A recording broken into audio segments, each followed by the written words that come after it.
When most people hear the word cult, they picture the stereotypical stuff: creepy robes, end-of-the-world ramblings, and some wild-eyed leader declaring themselves the second coming. I used to think the same. But the more I've learned, the scarier it gets, because the most dangerous cults, they don't look like cults at all. They're polished, presentable, and lurking in plain sight. Members could be your coworker, your neighbor, and even your favorite celebrity. Some stars were born into these groups, others joined during vulnerable moments. And shockingly, a few are still active believers. So let's dig in. We are going to uncover the surprising celebrity ties to the most infamous cults in history. Hi, I'm Alina. Welcome to or welcome back to my channel. Scientology, the cult that took over Hollywood. Even if you've never gone down the rabbit hole, you've definitely heard the name. It's not just one of the most talked about cults in the world, it's the blueprint for how to mix power, secrecy, and celebrities into something eerily compelling. Somehow, despite decades of controversy, it keeps pulling in new members, including some of Hollywood's most recognizable faces. So what makes this organization so powerful? Why do people still sign up? This isn't just your average fringe belief system. Scientology operates more like a high-stakes psychological obstacle course than a religion. You don't just join and pray. You climb, you level up, and each level comes with a hefty price tag. We're talking tens, even hundreds of thousands of dollars. And here's where it gets wild. They have their own navy. And they make their followers sign contracts for 1,000 years. I'm not even exaggerating. 1,000. That level of commitment is mind-blowing to me. How do you even process that as a real thing? Once you're in, getting out isn't just hard. It's like trying to walk out of a locked casino while someone's watching your every move. Now let's talk about the man behind it all. Ron Hubbard.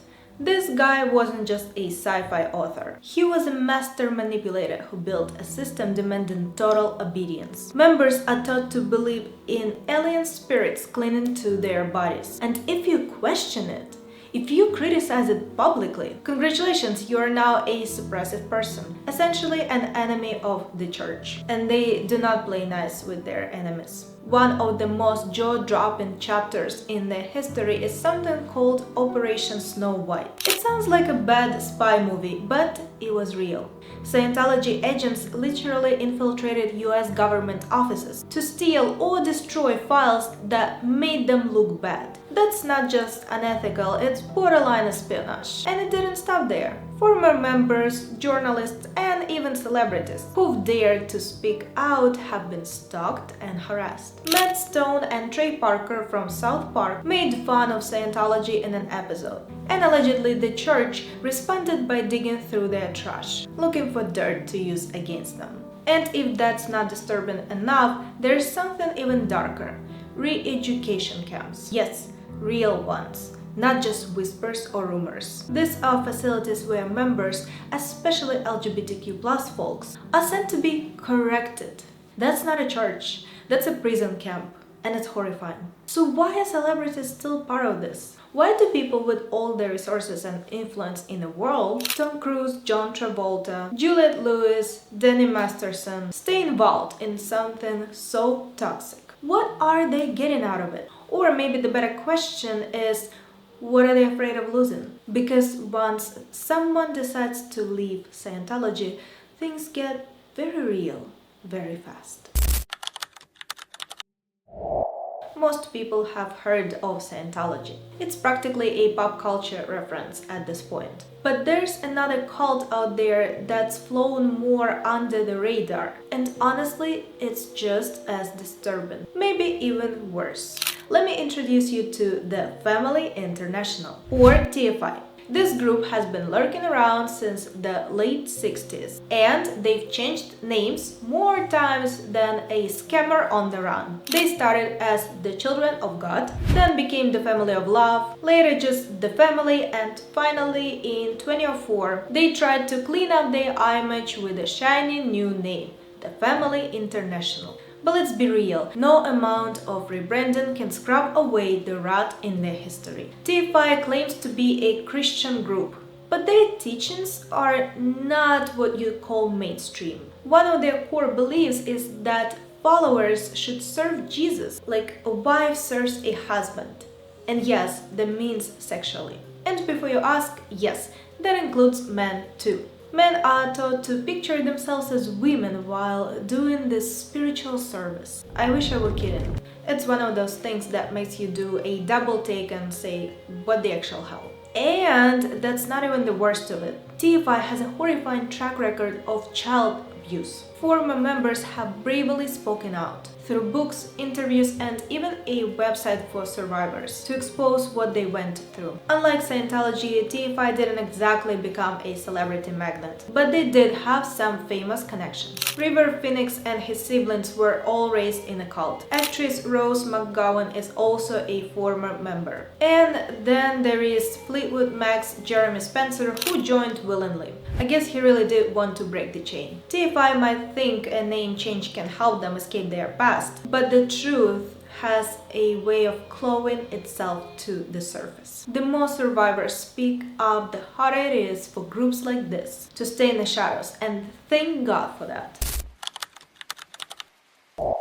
What if I told you there is a group of people who genuinely believe they can survive without food or water, just by breathing air and soaking up sunlight? I know it sounds completely bananas, like something out of a dystopian sci-fi novel. But believe it or not, this is real. And these people are called Breatharians. They claim that humans don't actually need food to live. Just energy from the sun and the air around us. I mean, I love a good nature walk myself, but come on. This isn't photosynthesis, the human edition. While followers are expected to go days and sometimes even weeks without eating or drinking a thing, the leaders of the movement just happen to allow themselves a little fresh juice here and there. How convenient. Gotta keep out their energy, right? But here's where things get disturbing. This isn't just a quirky fringe belief, it's dangerous. Followers are pushed to extremes, going over 3 days without water and a week without any food, all before they're rewarded with a small glass of juice. Tragically, some don't make it. One of the most heartbreaking stories is that of Verity Lynn, who died in Scotland while attempting to live on nothing but air and sunlight. And just when you think, okay, this has to be too out there to gain any real traction, guess what? Hollywood's obsession with radical diets and cleanses gives movements like this more attention than they deserve. One name that totally surprised me was Michelle Pfeiffer. In her 20s, when she was just starting out in Hollywood, Pfeiffer got involved with what she later realized was a Breatharian cult. At that time, she was living with her personal trainers who were pushing this ideology on her. Until her first husband started working on a movie about cults, that's when the light bulb went off. Thankfully, she got out. But whoa. Imagine realizing you were literally starving under the guise of wellness. Stories like this makes me wonder, why do successful people fall into these traps? Are we all just that desperate for shortcuts to health, beauty, and meaning? And how do you snap out of it once you're in that deep? Let me know if you ever come across something like this or known someone who bought into an extreme belief. Also, if you're still watching, thank you for sticking around. And if you haven't subscribed yet, subscribe so you don't miss my next video. This cult isn't just backed by celebrities, it was literally created and run by them. The Orgonite Society is the brainchild of Jaden Smith, his then girlfriend Kylie Jenner, and his sister Willow Smith. Yep, that trio. And their big mission was to heal the Earth's energy using homemade crystal pyramids. Honestly, I'm all for eco-spirituality and positive vibes, but this one had me doing a double take. According to them, the Earth, aka Gaia, has misaligned chakras just like a person. And the way to fix that is by strategically placing Orgonite pyramids around the globe. If you're wondering what Orgonite even is, imagine a glittery arts and crafts project gone mystical. It's a mix of man-made crystals, resin, and glitter. And here's the interesting part, these pyramids aren't even pyramids shaped. They look more like sparkly muffin tubs than anything ancient or sacred. So, do these DIY sparkly blobs really have the power to heal the planet? That's the claim. But if you're anything like me, you are probably side-eyeing this whole thing and wondering how this all made sense to the Smith family.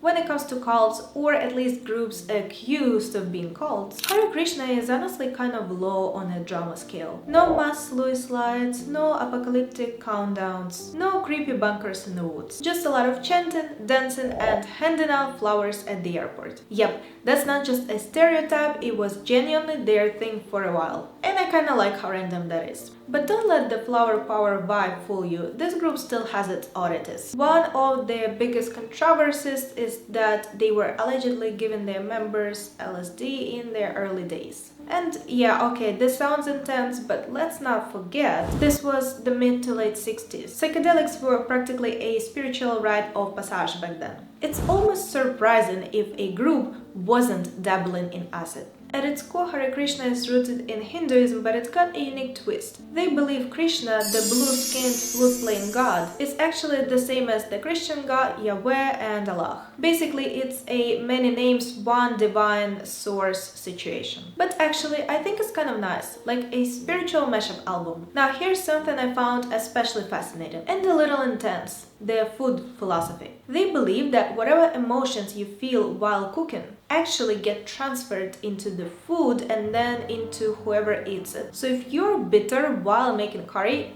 guess what? You're serving up an emotional baggage with the side of naan. That's why Hare Krishna monks won't eat at restaurants. They're also strict vegans, believing that eating meat brings violent energy into the body. And it's true that there's something compelling about being that mindful of what you put into your body. And of course, we've got to talk about their most iconic celebrity follower, George Harrison of the Beatles. This man literally wrote "My Sweet Lord" as a tribute to Krishna. If anyone was going to go all in on spiritual vibes and Eastern philosophy, it was George. The 60s were wild and he was riding that wave full on. So, is Hare Krishna just a peaceful spiritual movement, or is there more beneath the surface? I think it's a mix of sincerity, idealism, and a sprinkle of eccentricity. But I'd love to hear your thoughts. Drop them in the comments. This is one of those cults you've probably heard mentioned in passing, maybe in a documentary or as a weird trivia fact, but never really taken a deep dive into it. I know at least I hadn't, until I started researching and whoa, things got intense, really fast. At first glance, their core belief sounds almost too simple to be real. They claim that every physical illness, yes, every single one, from the sniffles to stage 4 cancer, isn't actually physical at all. According to them, it's a spiritual problem, something that can be fixed with enough prayer. No doctors, no medicine, no chemo or antibiotics. That alone honestly floored me. Like, imagine being in excruciating pain or watching someone you love waste away and being told it's your fault for not praying hard enough. It's not just the community who has to pray either. The sick person has to join in too, as if they are spiritually responsible for their own suffering. This way of thinking feels kind of cruel, especially when you consider things like mental illness or chronic conditions. And here's the kicker. The founder, Mary Baker Eddy, doubled down on this mindset. She completely rejected medical care and ironically died of pneumonia, an illness that even back then had treatments available.